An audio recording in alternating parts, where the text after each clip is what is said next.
Hello, Radhe Radhe, जय श्री श्याम, हर हर महादेव, जय श्री राम। कैसे हैं आप सभी लोग? आशा करती हूँ आप सभी लोग बहुत अच्छे होंगे, स्वस्थ होंगे, मस्त होंगे। आप सभी का स्वागत है आपके अपने YouTube चैनल सुरभि लाइफ पर। जैसे कि आप सभी को पता है, सुंदरकांड चल रहा है जो श्री रामचरितमानस से लिया गया है और यह हिंदी और संस्कृत दोनों में रहता है आप सभी के लिए। और आप सभी प्लीज़ हमें कमेंट में बताइए, हमने जो पहले वीडियो डाली थी उसमें थोड़ा सा इम्प्रूवमेंट किया है, वो इम्प्रूवमेंट आपको कैसा लगा। चलिए आगे स्टार्ट करते हैं श्री रामचरितमानस। सभी को जय श्री राम, जय बजरंगबली। प्रगट बखान ही राम सुभाऊ, अति सप्रेम गा बसरि दुराऊ। रिपु के दूत कपिन तब जाने, सकल बांध कपीस पहियाने। फिर वे प्रकट रूप में भी अत्यंत प्रेम के साथ श्री राम जी के स्वभाव की बढ़ाई करने लगे। उन्हें दुराव कपट वेश भूल गए। जब तब बानरों ने जाना कि ये शत्रु के दूत हैं और वे उन सबको बांधकर सुग्रीव के पास ले आए। कह सुग्रीव सुनहु सब बानर, अंग भंग करि पठवो निसाचर। सुनि सुग्रीव बचन कपिधाय, बांधी कटक चहु पास फिराए। सुग्रीव ने कहा, सब बानरों सुनो, राक्षसों के अंग भंग करके भेज दो। सुग्रीव के वचन सुनकर बानर दौड़े। दूतों को बांधकर उन्होंने सेना के चारों ओर घुमाया। बहु प्रकार मारन कपि लागे, दीन पुकारत तदपि न त्यागे। जो हमारे हरना सकाना, ते ही कौशलधीश के आना। बानर उन्होंने बहुत तरह से मारने लगे। वे दीन होकर पुकारते थे, फिर भी बानरों ने उन्हें नहीं छोड़ा। तब दूतों ने पुकारा, कहा, जो हमारे नाक कान काटेगा उसे कौशलाधीश श्री राम जी की सौगंध है। सुनि लक्ष्मण सब निकट बुलाए, दया लागी हंसी तुरत छुड़ाए। रावण कर दी जो यह पाती, लक्ष्मण बचन बाच कुल घाती। यह सुनकर लक्ष्मण जी ने सबको निकट बुलाया। उन्हें बड़ी दया लगी। इससे हंसकर उन्होंने राक्षसों को तुरंत ही छोड़ दिया और उनसे कहा, रावण के हाथ में यह चिट्ठी देना और कहना, हे कुल घातक लक्ष्मण के शब्दों संदेश को बाचो। कहू मुखागर मूड सन, मम संदेश उदार। सीता दे मिलाऊ ना, ता आवा कालु तमहार। फिर उस मूर्ख से जवानी, यह मेरा उदार कृपा से भरा हुआ संदेश कहना है कि सीता जी को देखकर उनसे श्री राम जी से मिलो, नहीं तो तुम्हारा काल आ गया समझो। तुरत नाय लक्ष्मण पद माथा, चले दूत वरनत गुण गाथा। कहत राम जसु लंका आए, रावण चरण शीस तिन्ह नाए।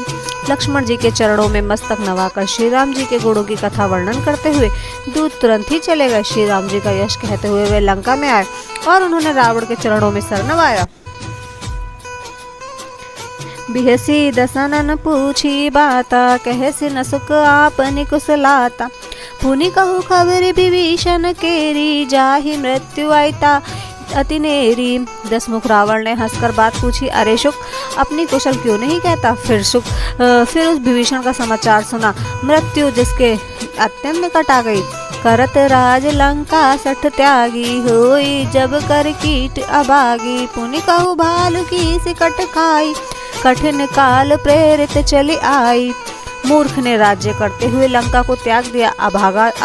अब जौ का कीड़ा घुन बनेगा, जो के साथ घुन जैसे घुन ही भी पिस जाता है, वैसे ही नर बानरों के साथ वह भी मारा जाएगा। फिर भालू और बानरों की सेना का हाल कह, जो कठिन काल की प्रेरणा से यहाँ चली आई। जिन्हें के जीवन कर रखवारा, भयो मृदुल चित सिंधु विचार। कहु तपसीन के बात बहोरी, जिन्हें के हृदय त्रासे अति मोरी। और जिनके जीवन का रक्षक कोमल चित्त वाला बेचारा समुद्र बन गया है, अर्थात उनके और राक्षसों के बीच में यदि समुद्र ना होता तो अब तक राक्षस उन्हें मारकर खा गए होते। फिर उन तपस्वियों की बात बता, जिनके हृदय में मेरा बड़ा डर है कि भई भेंट की फिरी गए, श्रवण सुजस सुनि मोर। कैसी नार पुदल तेज बल, बहुत चकित चित चोर। उनसे तेरी भेंट हुई या वे कानों से मेरा सुयश सुनकर ही लौट आए। शत्रु सेना का तेज और बल बताया क्यों नहीं। तेरा चित्त बहुत ही चकित भौचक्का सा हो रहा है। नाथ कृपा करी पूछहु जैसे, मानहु कहा क्रोधित जी जैसे। मिलन जाय जब अनुज तुम्हारा, जात ही राम तिलक ते ही सारम। दूत ने कहा, हे नाथ, आपने जैसे कृपा करके पूछा है वैसे ही क्रोध छोड़कर मेरा कहना मानिए, मेरी बात पर विश्वास कीजिए। जब आपका छोटा भाई श्री राम जी से जाकर मिला तो उसके पहुंचते ही श्री राम जी ने उसका रास्ते तिलक कर दिया। रावण दूत हमें सुनि काना, कपिन बांध दीने दुख नाना, श्रवण नासिका काटे लागे, राम शपथ दीने हम त्यागे। हम रावण के दूत हैं, यह कानों से सुनकर बानरों ने हमें बांधकर बहुत कष्ट दिए, यहाँ तक कि वे हमारे नाक कान काटने लगे। श्री राम जी की शपथ दिलाने पर कहीं उन्होंने हमको छोड़ा है। पूछे नाथ राम कटकाई, बदन कोटि सत बरनी न जाई, नाना बरन भालु कपिधारी, बिकटानन विशाल भयकारी। हे नाथ, आपने श्री राम जी की सेना पूछी, सो वह तो 100 करोड़ मुखों के से वर्णन नहीं की जा सकती। अनेकों रंगों के भालू और बानरों की सेना है, जो भयंकर मुख वाले, विशाल शरीर वाले और भयानक हैं। जेहि पुर देहु हेतु सुत तोरा, सकल कपिन मह तेहि बलु थोरा, अमित नाम भट कठिन कराला, अमित नाग बल विपुल विशाला। जिस नगर को जलाया और आपके पुत्र अक्षय कुमार को मारा, उसका बल तो सब बानरों में थोड़ा है। असंख्य नामों वाले बड़े ही कठोर और भयंकर योद्धा हैं, उनमें असंख्य हाथियों का बल है और वे बड़े ही विशाल हैं। द्विविध मयंद नील नल, अंगद गद बिकटासी, दधि मुख के हरि निसठ सठ, जामवंत बलरासी। द्विविध मयंद नील नल अंगद गद बिकाटस्य, दधि मुख केशरी निसठ सठ और जामवन, ये सभी बल की राशि हैं। एक अपि सब सुग्रीम समाना, इन समय कोट ही गनई कुनाना, राम कृपा तुलित बल तिन्हि, त्रन समान त्रकुल त्रलोक ही गनहि। ये सब बानर बल में सुग्रीव के समान है और इनके जैसे एक दो नहीं करोड़ हैं। उन बहुत सौ को गिना ही कौन सकता है। श्री राम जी की कृपा से उनमें अतुल्य बल है, वे तीनों लोकों के तृण के समान तुझ समझते हैं। असमय सुना श्रवण 10 कंधर, पद्म 18 जथुप बंदर, नाथ कटक में 100 कपि नाही, सो जो नाथ में ही जीत रन माही। हे दशग्रीव, मैंने कानों से ऐसा सुना है कि 18 पद तो अकेले बानरों के सेनापति हैं। नाथ, उस सेना में कोई ऐसा बानर नहीं है जो आपको रण में जीत सके। परम क्रोध में जही सब हाथा, आयुष पे ना देही रघुनाथा, सो हसी सिंधु सहित जस ब्याला, पूरे ही नाता भरी कुधर विशाला। सबके सब अत्यंत क्रोध से हाथ मींचते हैं और श्री रघुनाथ जी उन्हें आज्ञा नहीं देते। हम मछलियों और सांपों सहित समुद्र को सोख लेंगे, नहीं तो बड़े बड़े पर्वतों से उसे भरकर पूरा पाट देंगे। मर्दी गर्द में लबई 10 सीसा, ऐसे ही बचन कही सब कीसा, घर जही तर जही सहज असंका, मानहु ग्रसन चहत है लंका।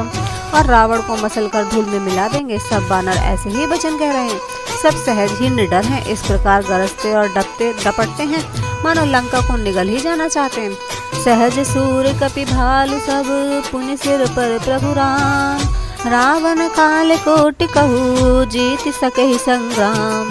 सब बानर भालू सहज ही शूरवीर हैं, फिर उनके सिर पर प्रभु श्री राम जी हैं। हे रावण, वे संग्राम में करोड़ों कालों को जीत सकते हैं।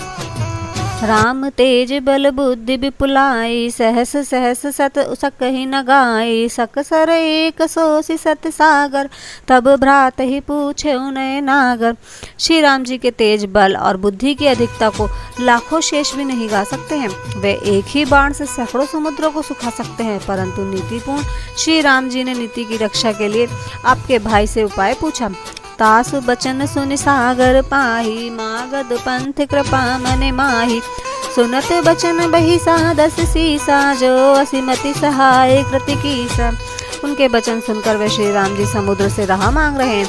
उनके मन में कृपा भारी है, इसलिए वे उसे सोखते नहीं। दूत के ये वचन सुनते ही रावण खूब हंसा और बोला, जब ऐसी बुद्धि है तभी तो बानरों को सहायक बनाया है। सहज भीरु कर बचन द्रणाई, सागर सन ठाठी मन चलाई, मूढ़ मृषा का कर सी बढ़ाई, रिपु बल बुद्धि था हमें पाई। स्वाभाविक ही डरपोक विभीषण के वचन को प्रमाण करके उन्होंने समुद्र से मचलना ठाना। अरे मूर्ख, झूठी बढ़ाई क्या करता है, बस मैंने शत्रु के बल और बुद्धि की था पाली। सचिव सबित विभीषण जाके विजय विभूति कहाँ जगता। सुनि खल बचन दूत रस बाड़ी समय विचार पत्र का काढ़ी। जिसके विभीषण जैसे डरपोक मंत्री हो उसे जगत में विजय और विभूति कहाँ। दुष्ट रावण के वचन सुनकर दूत को क्रोध बढ़ गया। उसने मौका समझकर पत्रिका निकाली। राम अनुजित दीन ही यह पाती नाथ बचाए जुड़ा बहुछा। बिसई बाम कर लीन रावण सचिव बोली 60 लाख 55। और कहा श्री राम जी के छोटे भाई लक्ष्मण ने यह पत्रिका दी है। हे नाथ इसे बचवाकर छाती ठंडी कीजिए। रावण ने हंसकर उसे बाएं हाथ से लिया और मंत्री को बुलवाकर वह मूर्ख से बाँचने लगा। बात नहा मन हीर जाई 60 जान गला सिकुल खीस। राम विरोध न उबरसी शरण विभूषण अजीस। पत्रिका में लिखा है, अरे मूर्ख केवल बातों से ही मन को रिझाकर अपने कुल को नष्ट भ्रष्ट ना कर। श्री राम जी से विरोध करके तू विष्णु ब्रह्मा और महेश की शरण जाने पर भी नहीं बचेगा। कीताजी मन अनुजीव प्रभु पद पंकज भ्रंग। होई कि राम सरानल खल कुल सहित पतंग। या तो अभिमान छोड़कर अपने छोटे भाई विभीषण की भांति प्रभु के चरण कमलों का भ्रमर बन जा, अथवा रे दोस्त श्री राम जी के बाण रूपी अग्नि से परिवार सहित पतंग हो जा। दोनों में से अच्छा लगे सो कर। जय श्री राम। कैसे हैं आप सभी लोग? प्लीज बताइए आप सभी को सुंदरकांड कैसा लगा। और हाँ, सुंदरकांड की प्लेलिस्ट भी तैयार हो चुकी है, प्लीज आप सभी लोग देखिए। And thanks for watching. सभी को जय जय श्री राम, हर हर महादेव, जय श्री श्याम, राधे राधे, थैंक यू।